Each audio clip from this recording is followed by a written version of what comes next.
salaamaaleykum mbokk yi chers internautes téléspectateurs ñu ngi leen am mbégte dalal leen ci Télé Ndar Télé Ndar comme ni ngeen ko xamee chaque fois ñu am mbégte di am ànd ak yéen ci émission heure de vérité mu nekk émission boo xam ni dañuy waxtaanee li nga xam ni mooy dëgg jëm ci actualité li ñuy dund fii ci Ndar ak li ko wër ak fépp ci àdduna bi ma ciy ànd avec mon ami et frère Moussa Diagne Colombo Moussa ma bàyyi la nga nuyoo déjà.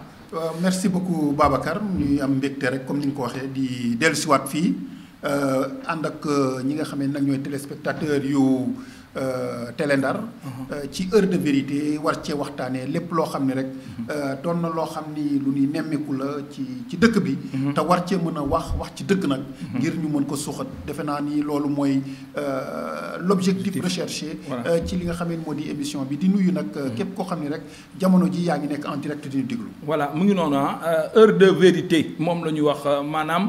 waxtu wi nga xam ni nag ci la ñu war a wax dëgg ci choisir benn thème fas yéene ko développé tey dañu am mbégte waxtaanee li nga xam ni moom mooy napp gi te napp fu ñu ko waxee nag ci Ndar xel yépp dem ci secteur bu am solo boo xam ni day bokk ci luy suqali réew mi Moussa napp mooy lan déjà lan la ñu mën a jàpp ci napp ak ban njëriñ la amal askan wi nga xam ni ñoo nekk ci bërëb bi nga xam ni fa la ñuy pratiquer napp ñu naan ko la pêche ci nasaraan.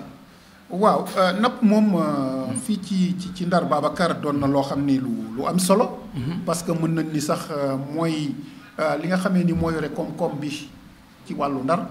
ndax dañuy wax ni bu napp doxee. koom-koomu Ndar dafay dox. su napp doxul nag. koom-koom bi du dox. pourquoi parce que dafa am ci biir dëkk bi nga xamee ni mooy Saint-Louis. benn nga Ndar dafa am ñetti pàcc lañ ko kii la commune de Saint-Louis. donc dafa am le faubourg de Sor. mooy fi ñu nekk nii. am aussi tamit l'île de Saint-Louis. muy Sindone ak Nord. mais aussi tamit am la Langue de Barbarie. la Langue de Barbarie nag mu nekk ñetti quartier yoo xam ni ñoo ko ëmb. benn bi di Guet Ndar. beneen bi aussi tamit di Ndar Tuut mais beneen bi aussi tamit di Goxu Mbaaj donc Langue de Barbarie nag ñu dolli siwaat nag léegi beneen quartier bu bees boo xam ne dafa ñëw greffé muy Hydrobase ñoo ñëpp nag mu nekk benn bande boo xam ni ñu ngi wax ni egg na presque 4 kilomètres donc boo ci dollee Hydrobase peut-être dina nekk 5 kilomètres nga xamee ni nit ñi fa yëngu ñoom napp mooy seen yëngu-yëngu napp googu nag ñuy yëngu nag. dama bu ñuy wax c'est des siècles. que ñuy pratiquer napp googu. ñu jàpp ni fi ñu leen di méngale ñoom ñëpp di leen ko wax mooy nappkatu waa Gendar. soo nee nappkatu Gendar rek. laal nga Goxu Mbaaj laal nga Sanc Ba. laal nga aussi tamit Hydrobase.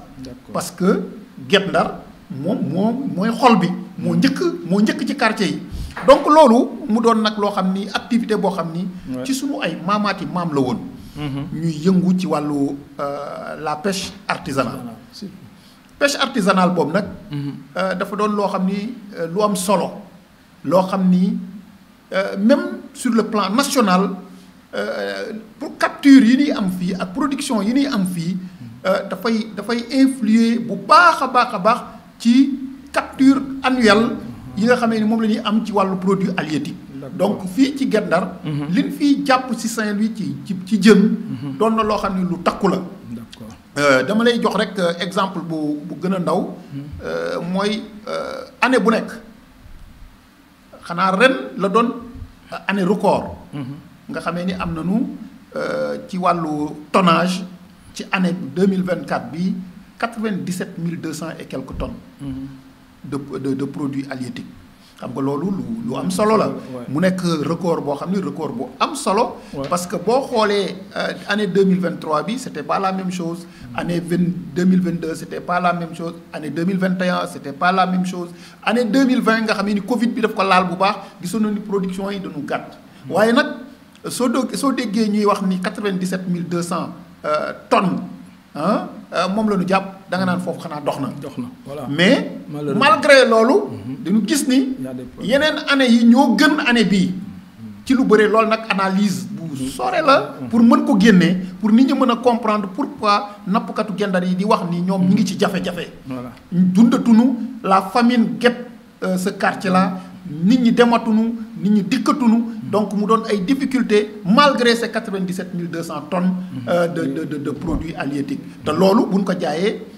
dina génnee ci wàllu devise 4 milliards xam nga 4 milliards fu mu génn doon na dara mais 4 milliards yoo xam ni mën na ni perte la loolu yëpp xëy na daan ci gën a dellu siwaat ci peut-être waxtaan bi ñuy seq ci diggante bi donc mu doon loo xam ni lu am solo wax nga ko léegi Moussa napp bu ñu koy wax la pêche effectivement Saint-Louis dafa am identité boo xam ni souvent dañ ko ci nattaale te napp gi mun naa wax ni c'est un secteur économique boo xam ni day jouer rôle bu am solo pour les populations bien sûr loolu de longue date yaa ngi koy wax mais tey bu ñuy dugg dans le vif du sujet je me dis que napp gi am na ay problèmes napp gi am na ay difficultés tey nappkat yi ñi ngi souffrir ñi nga xam ni ñooy pêcheurs yi ñi ngi souffrir ñii di mareyeurs yi ñi ngi souffrir ñii di transformatrices yi ñi ngi souffrir maanaam acteurs yi rapprochés yépp ci napp tey ñu ngi souffrir parce que napp en réalité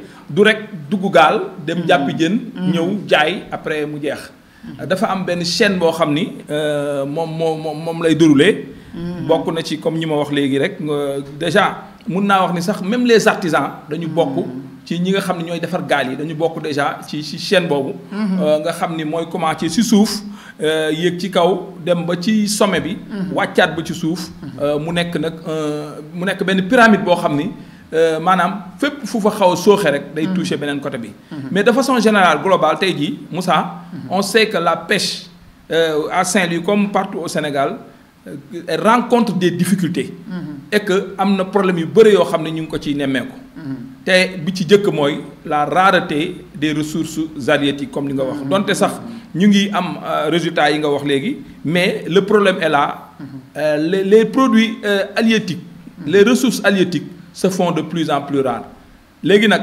qu'est-ce qui est à l'origine de ça daan ci ñëwaat bu baax mais li gën a am solo rek mooy le constat est là déjà que ni ressources halieutiques yi moom ni mu meloon wàññeeku na bu baax te koom-koom gi wàññeeku na te askan wi mi ngi koy yëg.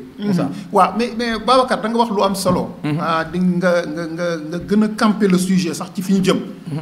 wax nga ko léegi xam nga napp moom. fii ci Sénégal rawatina nag fii ci Ndar. dafay jànkonteel ay jafe-jafe yu tar kooku kenn naatable du ko. jafe-jafe yu métti lay ñi nga xamee ni ñoom ñoo di suñu mbokk yi di jànkonteel. pourquoi nag loolu la ñuy wax pourquoi ñu koy jànkonteel. te pourtant. ñu ngi am 97 200 tonnes mu nekk un record de capture boo xam ne mosul am. pourquoi donc nit ñi di jànkonteel ay jafe-jafe. jafe-jafe yooyu nag benn bokk na ci surproduction bi ñuy def. jàpp lu bëri ci ay jën. waaw bokk na ci bu ci njëkk mais beneen bi nekk problème de récif. parce que xam nga napp dañ koy def dafa am ay xeer xeer yi gën a jege ñun souvent Jatara la ñuy wax mi ngi nekk à 11 kilomètres de Saint-Louis mi ngi nii sorewul suñu ay nappkat ci ay jamono dañ doon jaar nii rek à 11 kilomètres napp dellu siwaat mais aujourd'hui ak plateforme GTA mais aujourd'hui difficulté la pour que suñu ay nappkat di napp fii parce que plateforme bi mi ngi foofu mais yamul foofu parce que cordon de sécurité bi ñu def dafa sore boo xoolee sunu ay nappkat parce que puits yi nga xamee ni foofu la gaz bi nekk ak plateforme bi dañu sore yoo c'est 125 kilomètres xam nga ñu bëree pour ñoom dañu yaakaar ni fii ñuy seen nii foofu mooy puits gaz bi déedéet foofu la GTA nekk mooy plateforme bi mais gaz bi mi ngi nekk à 125 kilomètres de Saint-Louis 125 kilomètres mais loolu yëpp aussi tamit dañ koy protéger donc ça veut dire que ni nappkat yi amuñu possibilité pour fii ba 125 kilomètres pour mën a pêcher donc ça veut dire léegi lu muy indi mooy indi distance léegi suñu ay nappkat bu yàgg dañ doon am 40 000 tonnes. mais 40 000 tonnes mais buñ ko jaayee mais pêcheurs yi nekk ay millionnaires. parce que la ñuy yore ci xaalis dafay bëree xam nga lu ko waral. mooy da ngay gis ni léegi pour que ñu dem au-delà de 125 kilomètres dem nappi ji. dafay laaj nga waajal sa bopp. da ngay waajal sa bopp. léegi la nga doon dépensé ci carburant nga xam ne à 11 kilomètres nga dem Jatara nga napp. léegi tu vas faire plus de 125 kilomètres ci biir géej gi pour dem nappi ji kooku c'est des efforts non seulement la sécurité day ñëw parce que au-delà de 125 kilomètres nga koy daw ci biir géej gi manque de sécurité day am léegi da ngay waajal sa bopp xoolal benn gaal boo xam ni dafay dem au-delà de plus de 125 kilomètres dem di nappi ji mu utiliser muy waajal boppam utiliser 600 litres de carburant 600 litres de carburant. mais seen tournante yi dañuy consommer lu ëpp loolu. kooku benn gaal la rek boo xam ne bu ndaw mais seen tournante yu mag yi nga xamee ni dañuy jël presque 30 tonnes ci produits halieutiques xam nga kooku lu ngande la. mais lu ngande loolu gaal bu ngande boobu. moteur bi muy jël hors bord bi koy yóbbu. day nekk moteur bu mag. donc à la place de ki nga xamee ni utiliser na 600 litres de carburant. mais moom mën na utiliser même le double. supposons nga jël 1200 litres de carburant. mais boo ko multiplier ak li muy jar mais kooku beneen affaire la. nga jóge si préparer meeb yi. nga préparer aussi tamit glace. nga préparer du sel. nga préparer leneen ak lekku nit ñi. mais tu risques de. se préparer uniquement nga def ay millions de dépenses ay millions. nga jël ko dépenser ka dem nga bañ a jàpp. wala bañ a yegg fi nga xam ne ngay jàpp. waaw parce que foofu aussi tamit mën nga fa bañ a egg parce que foofu da nga fay ñëw fekk fa les bateaux de pêche. parce que zone yooyu. tu vas trouver des bateaux de pêche là-bas. mais bateaux de pêche yooyu ngay fekk foofu. des fois ñu créer gaal yu ndaw yi. bien sûr des accidents day am. bien sûr des fois aussi tamit nga ñëw la nga bëggoon gars yi ramasser ko yëpp parce que ils ont plus de moyens techniques pour aller vers ces zones profondes là. pour mën a nappee. léegi nag boo ñëwee ak loo mën a jàpp boo deful ndànk da ngay perte. donc parce que boo génnee dépenses yeeg yëpp mais tu te retrouves à rien du tout loolu moo taxoon léegi ba ne 97 200 tonnes yooyu. mu revenir à zéro. parce que boo deful ndànk la nga koy jaayee mooy fay bor yi. donc loolu moo tax. au niveau de Guet Ndar actuellement nii nga gis les gens souffrent. et souffrent énormément te lépp lu ko waral yépp mooy xeer bi nga xamee ni. moo nekk fii Jatara. nga xamee ni ñoom mënatuñ ko exploiter. et en réalité am na ay recherches yu bëri yu gars yi di def. yu wax ni. du Jatara kese du Jatara kese. parce que place bii nga xamee ni foofu la GTA nekk am na beneen xeer boo xam ni mi ngi foofu te ci xeer boobu si la ñu teg sax en réalité plateforme bi donc muy xeer bi nga xamee ni ñu ngi ko tuddee xeeru Xaridin ñu bëri duñ koy wax parce que en réalité dañuy wax rek parce que foofu récif yi dañ fa tegloo. xoolal xeer boo xam ni moom boobu noonu mi ngi mesurer plus de 600 mètres. 600 mètres xoolal xeer buy mesurer 600 mètres te xeer boobu mooy xeer bu ndaw bi. mooy xeeru din moom mooy xeer bu ndaw bi muy mesurer 600 mètres. hauteur bi nekk 70 mètres. nee nañu ci plateforme xeer boobu la plateforme bi te xeer boobu. lu mu tuddati Jatara. ëppee na que kenn xamul nu mu toll. parce que dañuy wax ni. Jatara mooy xeer bi gën a rëy ci Afrique de l'Ouest géeju Afrique de l'Ouest yëpp. Jatara moo gën a rëy ci xeer yi nga xamee ni ñoo nekk boo jëlee ci Afrique de l'Ouest yëpp mooy xeer bi ci gën léegi nag. xoolal xeer bu mel noonu. beneen xeer nekkaat ci moom. yooyu yëpp ñu accaparé ko. mais kooku lu muy indi. mais kooku mënatul indi économiquement loo xam ne dafay dundal nit ñi. bien sûr. léegi nag les gens sont obligés de faire des centaines de kilomètres pour mën a dem nappi ji et dépenser plus encore ouais. pour mën a ñëw indi jën mais jën yooyu bu ñu koy indee mais perte lu ci bëri day doon perte te loolu lépp lu ko waral rek mooy man dama jàpp ni manque de concertation Babacar. Ouais. Parce que manque de concertation moo indi lii yëpp parce que aujourd'hui su amoon ay concertation yu doy waaw on va me dire nag que ni du ñii fi nekk tey jii loolu moom je suis bien d'accord je suis bien d'accord que du ñi nga xamee ni ñoo fi nekk ñi fi nekkoon ñooñu aussi tamit ils ont fauté quelque part parce que normalement ci les concertations ci waxtaan yeeg yooyu yëpp ba gars yi bëggee lu yomb parce que xam nga jël benn xeer benn plateforme teg ci benn xeer moo gën a yomb que ngay dem ci eau boo xam ni eau profonde la parce que géej bu Saint-Louis mën na dem ba 1500 mètres de profondeur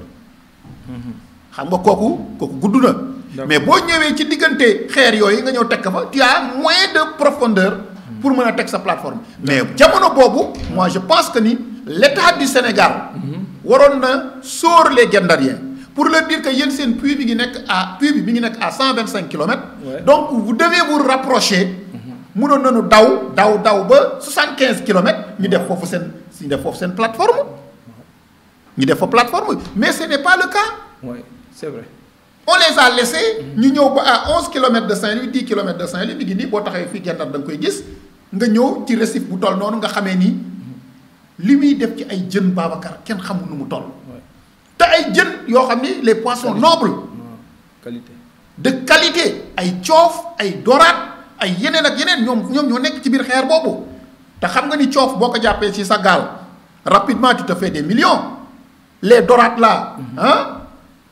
tu te fais des millions loolu nag bu fekkee ni da nga dem nag léegi nag nga ñàkkloo ko sa ay pêcheurs mais je pense que ni su fekkee ni pêche bi dee na à Saint-Louis c'est parce que c'est nos autorités ñoom ci seen bopp bokk nañu ci ñi nga xamee ni ñoo gën a provoquer loolu mais nag daan wax ni ñun ba ñuy waxtaan ak ñoom waxoon nañu daan def ay affaire ay récifs loolu mais loolu leneen beneen mbir la Babacar voilà wax nga ko Moussa effectivement tey les responsabilités chaque fois je me plais à le dire sont partagées comme ni ñuy wax et je crois que tey bu ñuy wax les dégâts autour de la pêche je pense que les autorités gouvernementales l'État en personne am na rôle bu bëri mu ci nekk parce que tey bu ñu waxee déjà dans un premier aspect que ni géej gi amatul jën déjà dañuy jéem a rechercher les causes lan moo nekk à la source te wax nga ko sànq la rareté du produit wax nga ko wax nga tamit peut-être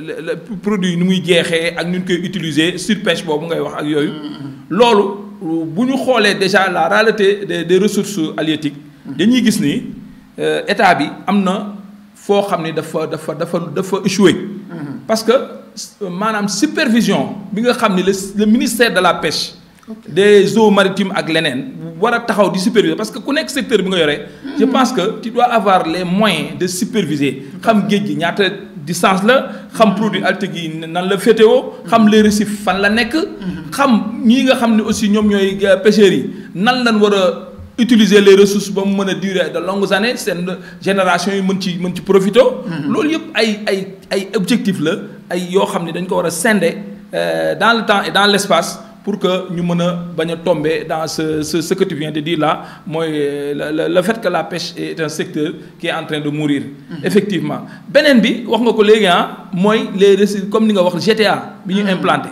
moi je pense que Moussa tey jii état dafa mel na man je me dis que état est-ce que quelque part moom contrôle ses administrés parce que tey jii yow bu fekkee da ngay liggéey ci benn affaire muy di dundal sa ay mbokk di dundal Sénégal comme ni nga ko waxee di jën yi di dem partout mu nekk loo xam ni koom-koom la boo xam ni day développer à tous les niveaux mais je ne peux pas comprendre aussi état ban intérêt la war a mën a am ma mën a sacrifier maanaam nangu ay nangu signer ay accords yoo xam ni day ñëw par exemple yàq li nga xam ni en réalité ñoom mënuñu ko compenser waat feneen comme li ngay wax même bu dee ay récifs la ñu dégle woon ak yu nu mel mais yàq bi mu ëpp foofu li ñu xam ni war nañ ko mën a joxaat ñi nga xam ne ñoom ñooy pêcheurs yi ñu war a mën a donc épanouir continuer seen liggéey est-ce que tey état am na droit boobu war na mun ñëw fekk benn secteur boo xam ne mi ngi développé nit ñaa ngi ciy dund mi ngi am koom-koom vraiment nit ñaa ngi ciy suturam ay génération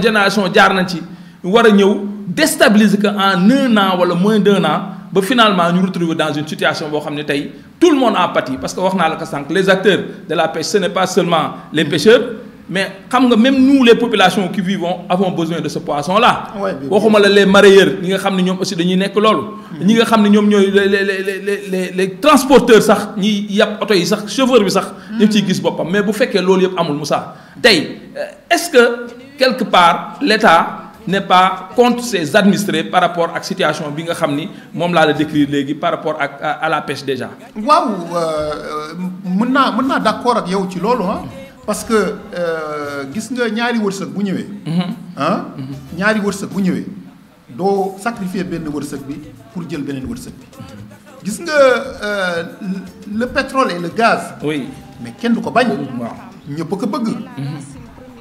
mais avant pétrole bi di fi nekk ak gaz bi di fi nekk. oui mais c'était la pêche. parce que la pêche li mu lay indil di la ko jox mais bul ko xeeb. on te dit aujourd'hui 4 milliards mais 4 milliards bu nu dugal ci biir dëkk bi moo gën man pour man 20 milliards boo xam ne dugal ci biir dëkk bi. kenn gisu ko. kenn gisu ko en réalité aujourd'hui gaz bii di génn nii. gafa gi muy dugg ak gafa bi nga xamee ni moom la pêche bi di génnee xaalis bi nga xamee ni moom la xaalis pêche bi di génnee muy dugg ci gafawu nit ñi. c'est pas la même chose. bien sûr déjà aujourd'hui rien que la pêche. waaw yaa ko wax léegi nii mais c'est l'épine dorsale de l'économie locale de Saint-Louis. oui oui oui. aujourd'hui su napp gi doxee. boo demee ci quai de pêche bu Jàmmalaay. mais di nga fa ñëw fekk fa jaaykatu yére bi. waaw di nga fa fekk jaaykatu gerte bi. di nga fa fekk jaaykatu beñe bi. di nga fa fekk jaaykatu fëgg jaay bi. di nga fa fekk jaaykatu ndikki bi. di nga fa fekk ainsi de suite ainsi de suite mais bu ñooñu gisee seen bopp ci doxaayu pêche bi. mais chauffeuru taxi bi. mais da ciy gis boppam parce que yow di nga dem Jàmmalaay dem jëndi jën. bien sûr keneen dina jënd keneen dina jël oto. jaaykatu jën yi daanu jël seeni ay produits def ko ci taxi yi. indi ko ci marché yi. donc l'économie mi ngi dox. car rapide yi di nga gis ñoo xam ne mën na dugg ci taxi mais daal dugg car rapide pour dem Jàmmalaay wala pour dem feneen ak feneen mais boo jógee nag foofu nag nga jaay jën bi. mool bi jaay na jën bi mais rien que la langue de barbarie. ci estimation yu mujj yi c'est 80 000 âmes. 80 000 âmes 80 000 âmes fu ñuy yeewoo te ñoom ñëpp seen activité principale c'est la pêche. mais bu fekkee ni ñoom ñoo dem jël seen ay gaal dem nappi ji ñëw jaay. bu ñu jaayee fu ñuy jëm mais marché la ñu jëm. marché bien sûr. mais bu ñu demee marché. mais daanu jënd yére daan dugg ci biir magasin yi jënd yére. daanu jënd tissu jasinaire wala leneen ak leneen. mais daanu dem ci tailleur bi ñawlu ko. daanu dem ci jëndi télé bu bees. ñii di jaay moto yi di nga gis booy yi dem jëndi ay moto.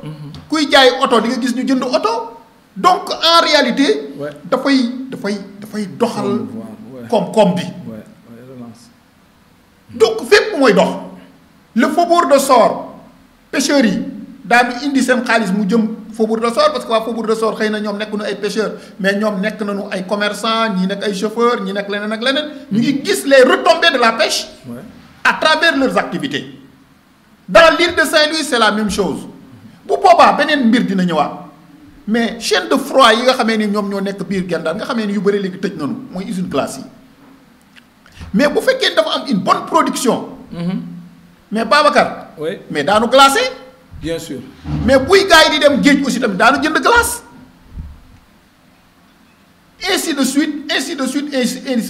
suite hôteliers yi aussi tamit daan ci gis seen bopp parce que ñoom daanu utiliser daanu jënd ay jën yoo xam ni boo demee bitim réew boo doon jëndee fii mën nga ko jëndee fii 1000 francs 2000 francs 3000 francs mais tubaab bi nga xamee ni mooy ñëw Saint-Louis nekk ci hôtel bi gis benn coof wala gis benn dorade te moom en France bu koy jëndee 20 000 francs wala 30 000 francs mais bu boobaa hôtel bi dafay def ay affaire hôtel bi dafay dox mais bu fekkee ni nag da nga jël boobu métier boobu activité rentable di dox parce que BTP bi secteur BTP bi muy la construction tabax mais bu boobaa yow boo jógee di nga napp di nga jaay waaye di nga tabax kër. bien sûr di nga ñëw jënd dans le sort benn terrain di nga tabax maçon bi dina liggéey. menuisier dina liggéey. mais est-ce dit à dire maintenant que c'est parce que nos autorités ne sont pas conscients des intérêts justement de ça est-ce que ñoom xamuñu loolu ñoom. non mais ñoom pourquoi ils agissent comme ça par rapport à ce secteur bu nga xam ni les gens s'y retrouvent. mais man damay wax ni quelque part mënuma wax ni ils sont pas conscients. parce que loolu il suffit tout simplement. Ouais. de demander et de savoir. Oui. mais est-ce que ces gens-là waaw en réalité xalaat nañu woon ni. waaw napp gi dañ ko war a protéger. c'est tout ça. pour benn décision bu ndaw. Oui. décision bu ndaw bi xam nga lan la. mooy comment nan la ñuy def ba nga xamee ni xeer bii nga xamee ni moo yore toute la production.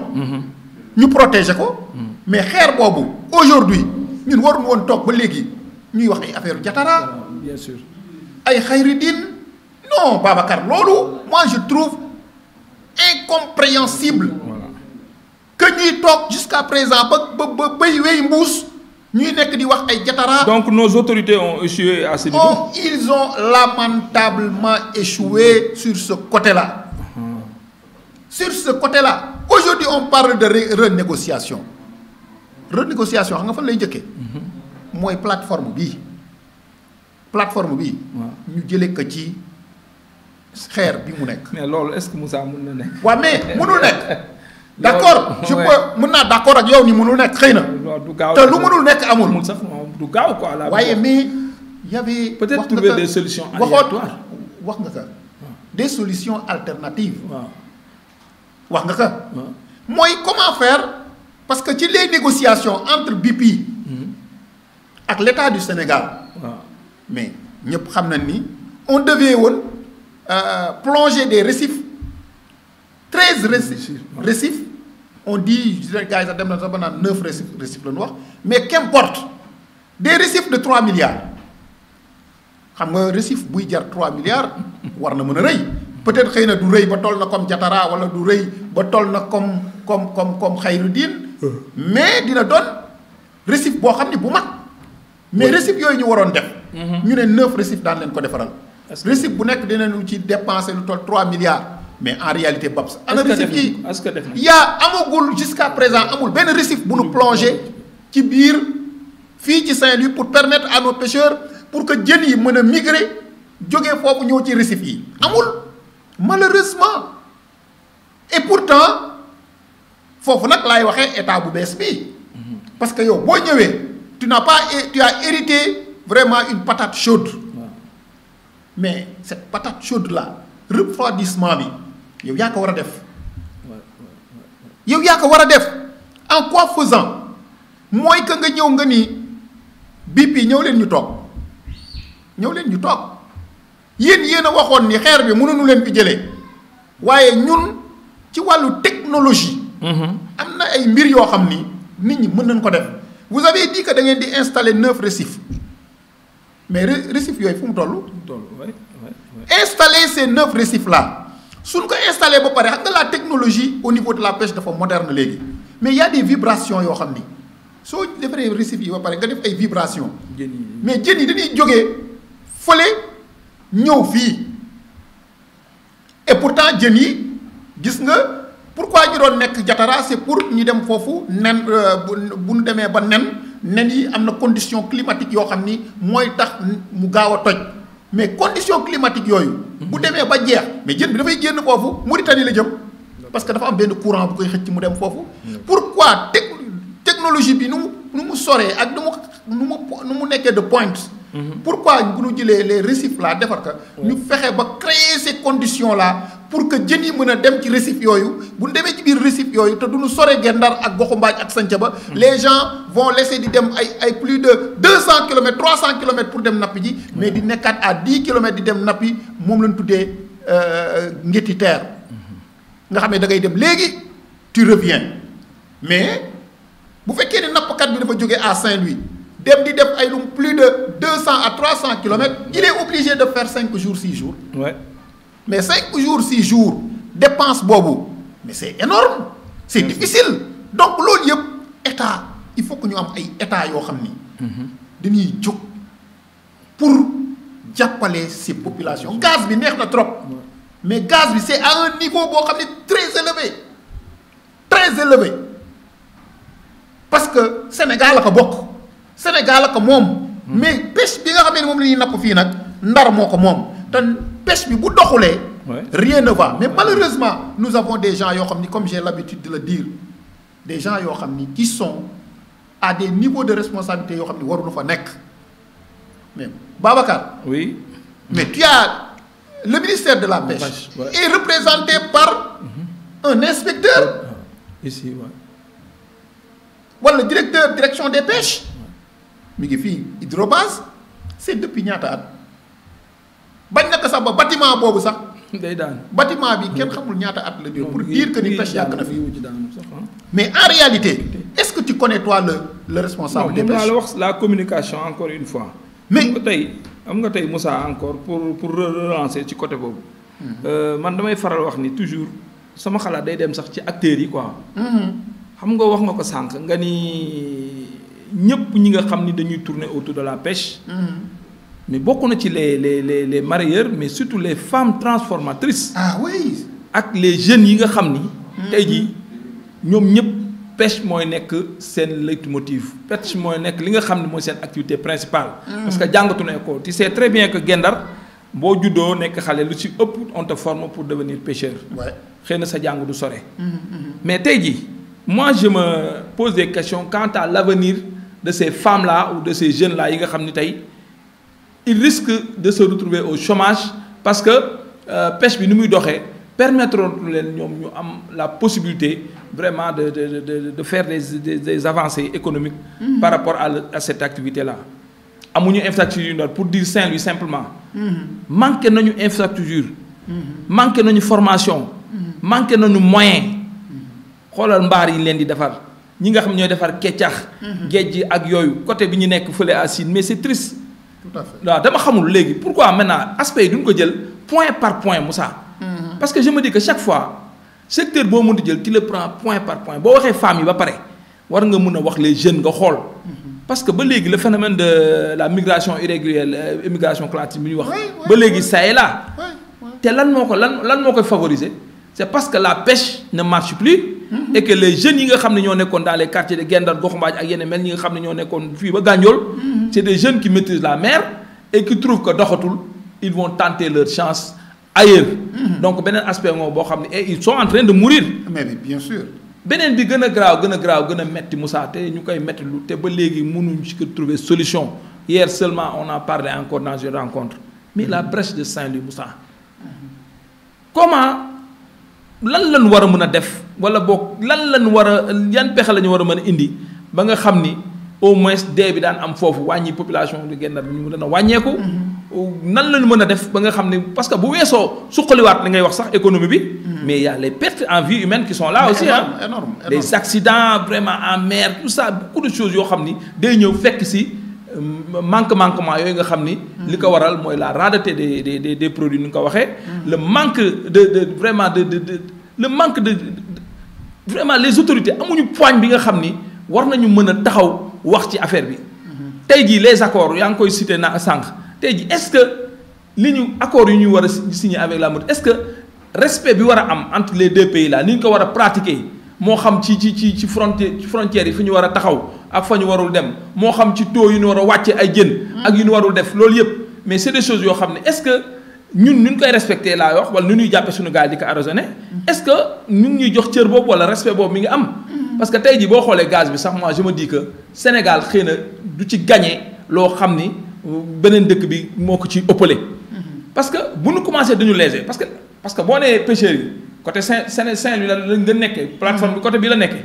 mais ce sont ceux de Saint-Louis qui sont les plus lésés. ils sont obligés maintenant en dehors de ça di demaat ba ay après Mauritanie sax di napp foofu. ñu leen di créer ay problèmes souvent sax je me dis que c'est parce que nos autorités nous manquent de respect loolu mooy favoriser sax ñeneen ñi di nous manquer de respect. Et c'est vraiment regrettable et déplorable et nekk na loo xam ne pour man war nañ ci toogaat waxtaanewaat que xoolaat que saytuwaat ko ba indi ci ay voies de solution comme li may wax toujours. Ce qui n'est pas impossible. mais Babacar yow tu as vraiment campé le sujet quoi vraiment. li ñu waroon wax yëpp sax mën na ni tënk nga ko quoi. gis nga dafa am benn secteur boo xam ni. dama ko laal léegi. le secteur de la transformation. mooy sunu brave dame yi nga xamee ni ñoom dañuy xaar jën bi ñëw suñu ko jaayee su amee ay jafe-jafe. wala mu am surplus. ñu jël ko def ko géej gi wala keccax. je vais te dire une chose. tu sais à Saint-Louis nga xamee ni keccaxunu géej Guet Ndar nga xamee ni ñëpp moom la ñu bëggoon boo demee Sine boo demee ci géej yi nga xamee ni géeju Ndar. beneen mbir la woon mais léegi ce secteur de la transformation moom ci boppam moo gën a sax sonn le secteur pêche bi. pêche bi waaw. daanaka ay produits yu ñu utilisé ba pare yu yàqu la. ak géej ak yooyu yu des. keccax bi. waaw ak géej bi. Mauritanie lay jóge ça je vais te dire hein. c'est grave. Saint-Louis amatul géej amatul keccax. et ça ñi nga xamee ni ñu ngi may déglu xam na ni li may wax dëgg la et pourtant. te fi mu doon grenier bi état fi mu doon grenier bi. fii la ñëpp doon ñëw pour boo bëggee am géej bu normal boo bëggee am keccax bu normal parce que boo demee au niveau de Thiès ñoom bu ñuy def géej dañ koy ñoo keccax dañ koy lakk. dañ koy lakk te xam nga keccax bu nu lakk ak keccax bi nga xamee ni lakkuñu ko bokkul. Saint-Louis du nu lakk keccax dañ koy baxal ba pare def ci xorom donc tu as boo xoolee géej bi keccax bi tu as da nga koy lekk noonu du am sax du am dara c'est pas la même chose ak au niveau de Dakar ak Thiès mais aujourd'hui même boo demee ay Ziguinchor keccax bay jógee foofu ak géej bi ngay jógee léegi sax mu mun dominer léegi à Saint-Louis y a plus rien. Ces femmes là dañuy rey seen bopp rek mais. en réalité ils n'ont plus matière bi nga xamee ni moo war a mën a tax ñuy defar loolu. ces femmes là aujourd'hui fan la ñu jëm. ces femmes là nga fan la ñu jëm. au chômage la ñu jëm. c'est vrai maintenant. donc loolu day indiwaat beneen difficulté te ces femmes là ñoo yore kër yi. la ñuy am ci keccax bi ak géej bi ah. mais moom la ñuy yóbbu ci biir kër yi aujourd'hui bu fekkee ni napp gi doxatul perte nañu foofu fa góor ñi doon yaakaar foofu aussi tamit c'est bloqué mais moi je dis que ni loolu c'est grave moo tax ma doon wax léegi ci rôle ci sunu ay autorités en réalité moi je pensais que ni avec l'arrivée de ce nouveau régime les choses allaient changer mais les choses sont en train de changer ou bien. mais dama lay wax ni la. dans le secteur de la pêche en 18 mois. le ministre de la pêche. benn yoon la mos a ñëw Saint-Louis en 18 mois te ba mu ñëwee Saint-Louis. mais pêcheurs yi ils sont restés à leur fin parce que ñoom li ñu yaakaaroon ci ministre bi mais amuñu ko xam nga ministre boo xam da ngay ñëw taxaw ak moom di ko wax naan ka brèche bi mi ngi nuy bëgg rey bël bi mais gendarien yi bël bi. bël baa ngi nii bëgg rey mais xoolal rek la brèche de Saint-Louis. plus de presque léegi mais les chiffres. plus de 500 morts. mais ñooñu bu ñu lay wax naan la monsieur le ministre jàppale nu ci bël bi un ministre de la pêche nit ñi am yaakaar bu rëy ci yow nga naan lan mooy bël mais loolu day wane encore une fois ah. ñàkk respect bi nga xamee ni moom la nit ñi di demee. Aujourd'hui, la pêche a besoin d'avoir des hommes yoo xam ni. professionnels. beneen xar kanam quoi. mais est-ce que tu mos nga dégg ministre de la pêche gendarien naka la ku nekk nappkat ñu jàngale la fii napp te tu n'as jamais entendu un fils de Guet-Ndar ministre de la pêche. non mun na bañ a nekk ministre sax mais mu nekk ci attelage bi voilà waaw c'est ça. man de benn Yirim Cubb laa ci mos a dégg. yàgg na loolu. Yirim Cubb moom moo yore surveillance côtière moo ko yore woon. mais bu ñu ko bàyyoon sax mais bu ñu ko bàyyoon mu joxe xalaatam oui mën a expliquer. mais non c'est quelqu'un koo xam ni est-ce que la communication passe. mais kooku ingénieur la kooku trampam amul en Afrique. amul en Afrique mais mi ngi nii gànjool tëdd nelaw mais tu prends à la place des gens yoo xam ni aujourd'hui lu mu bon en 18 mois. oui on devait penser à des assises de la pêche. Pourquoi pas des assises de la pêche parce que la pêche traverse des moments très difficiles. On va parler des licences de pêche mauritaniennes. yow gis nga yow fan yële rek ñu génn. en Mauritanie. ce que les gens ont vécu là-bas.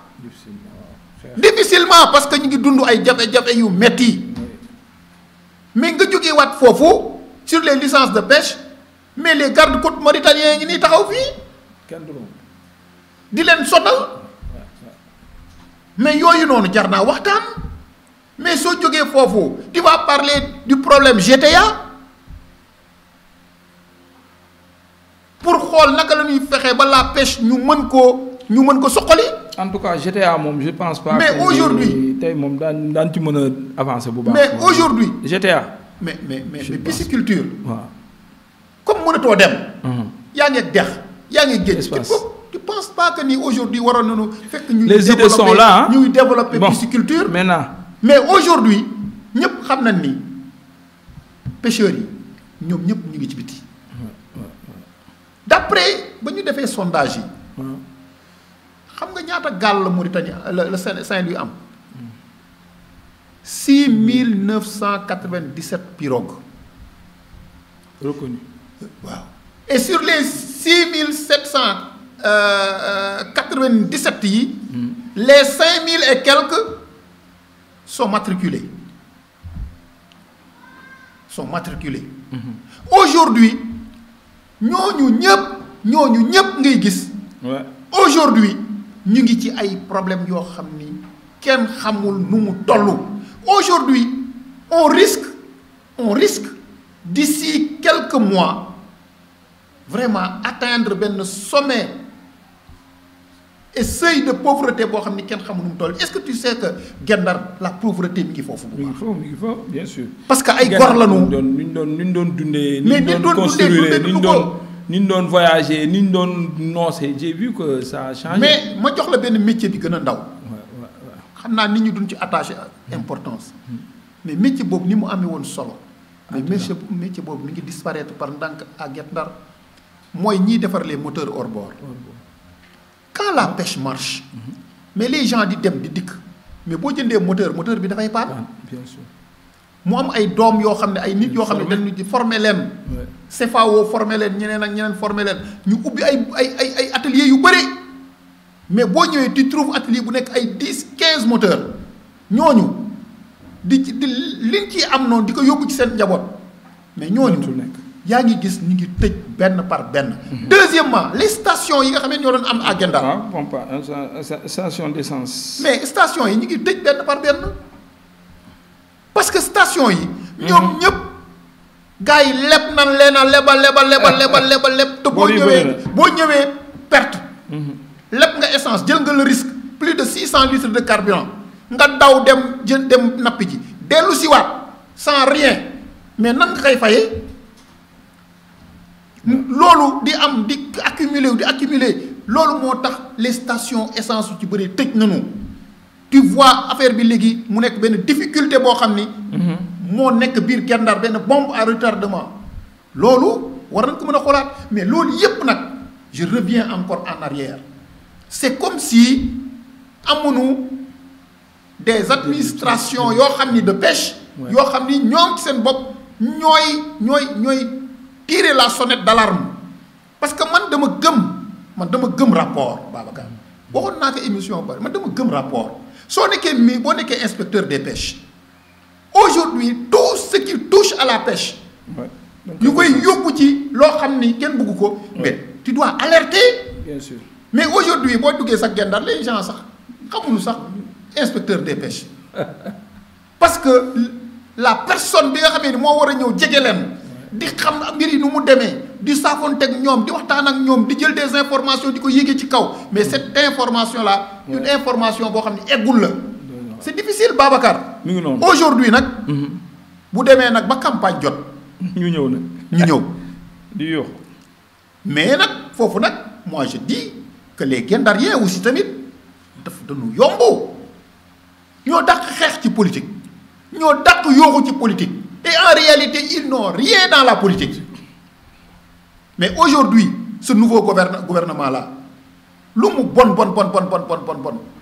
waroon na mën a am considération ci ñoom considération bi xam nga lan la mooy ñëw ni man xam naa seen problème damay ànd ak yéen régler le problème wala jël benn nit si ñoom sax boole leen dans la gis nga Casamance bu mu amee problème Casamance bu mu amee problème mais tu as un plan Diomaye bien sûr ce plan Diomaye c'est extraordinaire parce que c'est un plan qui va parler et voir comment faire pour régler les problèmes des Casamançais pour que ñu tegu ñoom tamit ci yoon bi nga xamee ni moo di yoonu développement bëggoo ko mais aujourd'hui tu ne penses pas que ni un plan Diomaye sur la pêche gars yi soxlawuñu ko bien sûr mais parce que la pêche dafa doon loo xam ni lu am solo kon Babacar war nañu toogaat ñu xool ñu wax ñu discuter waat tuuti en tout cas le conseil est là Moussa vraiment su fekkee rek comme ni ñu koy waxee dire la vérité c'est dire les choses comme on les voit faire le constat de vérité de la nen waaw moom la nekk moo tax on va dire les choses comme telles et espérer maintenant que vraiment les choses vont changer et que des concertations dina mën a am vraiment des assises comme yi ngay wax ay lieux de rencontre yoo xam ni dana mën a permettre ñu càmbaraat li nga xam ne moom mooy pêche bi xool fan la sooxee fan la méttee ñu xool yan mesures la ñu mën a jël pour atténuer ces souffrances là parce que tey jii je me dis que mënuñu régler waat yëpp comme li ñuy wax mais quand même mun nañu defaat ay plans yoo xam ni vraiment ça va permettre l'espoir de revenir que nit ñi mën a xamaat joxaat cër li nga xam ne mooy napp bi en respectant justement les conditions yi nga xam ne moom mooy permettre napp gi évoluer dans de bonnes conditions et je crois que mais nag Babacar xam naa ni émission bi li ci des bëri tout 5 minutes moo ci des mais gis nga nag pour napp gi mën a évoluer oui il faut que nappkat yi waaw ñu concentré wu ci napp gi ah bon mooy lan xam nga ils sont toujours ci ay mbir yoo xam ni man dama gis ni xam nga ñoom boo xoolee dans la langue de Barbarie il y a combien d'associations waaw loolu moom bëri na chacun tire de son côté loolu bokk na ci bokk na ci facteurs yi nga xamee ni moo gën a yàq Guet-Ndar ñun il fut des années où Guet-Ndar bu fa mësoon dugg autorité bu fa mësoon dugg day tiit xam nga lu tax parce que ñoom benn bopp la ñu woon dañ doon tiire ndoo dañ doon xeexandoo dañ doon bàyyee ndoo mais depuis que la politique a percé la langue de Barbarie les gens dañ leen ñeme les gens lan lu leen wax duñ leen ko defal parce que ñoom ci seen bopp dañu dem ba dugg ci foo xam ne xamuñu ko à la limite ils sont pas respectés sax boo xoolee à la limite le respect aujourd'hui dem na aujourd'hui il faut que les parce que loolu nga wax sànq sur le ministre là ma xaw jaaxal quoi mais comment on peut parler de Saint-Louis de la pêche tey brèche bi ak yooyu et que nos autorités ne sont pas impliquées à l'avance avant ñuy ñëw fii mën a xam ce qui se passe mais avant c'est grave mais ministre bi avant muy ñëw war na mën a xam quelque chose bien sûr moom laay wax brèche bi mais brèche bi ñëpp xam nañ ni état bi fi jógee dugaloon na 6 milliards ci brèche bi pour que ñu draguer ko baliser ko pas stabiliser dragage balisage mais ba di ko draguer ba pare yaa ngi fàttaliku avec le ministre avait dit que lii moom c'est le ministre bi fi ñëwoon ministre kii de la pêche mooy bâtiment bi doon def kii bi dragage bi ba mu draguer ba pare mais Guet-Ndarien yi dañu souffler beneen air bu bees gaal yi di dem di dikk ñu baliser ko mais ñëpp xam nañ ni deuxième étape bi moo doon stabilisation bi mais stabilisation boobu nag su fekkee ni état bii dafa ñëw ci loolu la war a njëkk liggéey comment faire pour stabiliser la brèche de Saint-Louis parce que ñoom ñëpp xamoon na ni tous les 6 mois dañu waraatoon def entretien bi gasaat ba pare stabiliser en attendant système de kii bi di ñëw. OMVS à son temps disait que ni ñoom daan ko def mais Covid bi dafa ñëw affaire bi këpp lépp mais du Sénégal dafa war a rek xaar OMVS. État du Sénégal. moo war a wax ni quelque part au Sénégal y a des pêcheurs sénégalais yoo xam ne ñu ngi dee ci benn canal boobu naka laay fexe ba stopper hémorragie bi tali bu yàqoo di indi ay accident gars yi dañuy ñëw defaraat ko ndox bu ñëwee dugg ci biir nit ñi état dafa am droit dem indi ay moto pompe dindi ko. mais est-ce qu'on n'a pas trop attendu aussi par rapport à cette brèche là. mais man dama yaakaar mais depuis 2003 ba léegi. tardé la brèche là ñu ngi ko ubbi en 2003. 2003 ak léegi c'est 22 ans. mais 22 ans jusqu'à présent on tarde à stabiliser la brèche moi je pense que ni vraiment. doy na waar mi ngi noonu ah. y a d'autres problèmes nag comme heure bi moom dafa xaw a gàtt mais dañuy remercier rek ñi nga xamee ni Babacar ñoon doon déglu ah. oui c'est ça wax ni ci pêche bi. il faut que état du Sénégal. xam ni ici à Saint-Louis. Saint-Louis pour fekkee ni dañu bëgg Saint-Louis dox. Saint-Louis retrouver son lustre d'antan. Il faudra soutenir les pêcheurs de Guet Ndar. soutenir leen mooy benn. travailler ci la cherté du carburant. Le carburant coûte cher mais aussi tamit wax ci les moteurs yi nga xamee ni amoon na subvention buñ ci defoon. nga joxe 1 million état def ci li ci des loolu dañ na parce que lu tax mu dañ mooy dañuy ñëw ni la boo dee un jeune dañ parce que il faut nga indi benn moteur bu màgget ba pare. xam nga loolu c'est difficulté la. loolu il faut que état bi ñëw fexe ba jàppale leen. mais aussi tamit sur les filets. état bi fexe ba filets yi ñu wàññi leen. mais fexe aussi tamit ba fii ci biir Guet Ndar ñu fexe ba indi fii ay usines yoo xam ni dañuy defar ay conserve jën yi mais fexe aussi tamit ba ay usine de glace. mu doy fi. mais aussi tamit carburant bi ak essence bi lépp loo xam ni dafa jëm pardon ci énergie. ñu fexe ba aussi tamit jàppale leen ba nga xamee ni entreprise yi daanu mën a ubbi. jël ay xale ñu ciy liggéey. chômage bi ñu wàññi ko mais aussi tamit jàppale ñi nga xamee ni ñoom ñoo di suñu ay jigéen. ci seen ay aires de transformation produits halieutiques. loolu defe naa ni buñ ko defee. dina doon loo xam ne am solo. mais li ci gën a am solo balaa ñuy tëj. penser à la création d'une banque. La banque bleue. La banque bleue. nappkat yi amuñu banque bu ñu dem di lebe. crédit agricole baykat yi ñoo ko moom. mais il faut que état du Sénégal travaille. wut benn banque boo xam ni day def da koy ñëw samp ko ci nappkat yi pour que nappkat yi di dem di leb foofu mën a aller vers la modernisation des pirogues. C'est tout ça. Parce que pirogues yi il faut que ñuy dem atteindre les pirogues de fibre de verre en fibre de verre pour que mu gën a léger ñuy mën a dem ci ay zones yoo xam ne yu kawe et aller vers des chaloupes yoo xam ne aussi tamit day mën a tax ñuy mën a dem fu soree di nappi te du ñu am ay jafe-jafe sécurité. Voilà mi ngi noonu ah Moussa je crois que on a tout dit ah sinon on a dit l'essentiel par rapport ak la pêche et je pense que tey li nga mujj wax ni ces voies de solution là buñ ko dëxëñee lépp fenn rek la ñu mën a yaakaare ni daañu ko fa concrétiser mooy les assises de la pêche yi nga doon wax sànq. Je pense qu'il faut appeler tout le monde les acteurs l'État les partenaires comme ñi ngay wax ak ñëpp ñi nga xam ni dañuy intéressé wu sur la pêche les populations ñu toog pendant des jours ñu discuter ñu poser les points comme yi nga wax noonu acteur bu nekk par rapport ak li nga xam ne moo la concerné ah kii bu nekk partenaire bu nekk par rapport ak li la concerné bu ko defee ñu discuter ci échanger ci xool li nga xam ni ce qui est possible avec la volonté grand V je dis bien pour ñu mën a indi ay solutions fexe ba changer ce secteur là en tout cas c'est notre avis par rapport au secteur de la pêche à Saint-Louis ñu ngi am yaakaar ne nag bon affaire dina changer avec le nouveau on espère on l'espère parce que tamit nguur moom comme li ñuy wax souvent dañuy am yaakaar toujours rek. mais cin bu naree neex bu baxee xëy waaw mais dañuy bàyyi tamit nañu nangu communiquer. nangu accepter aussi les idées.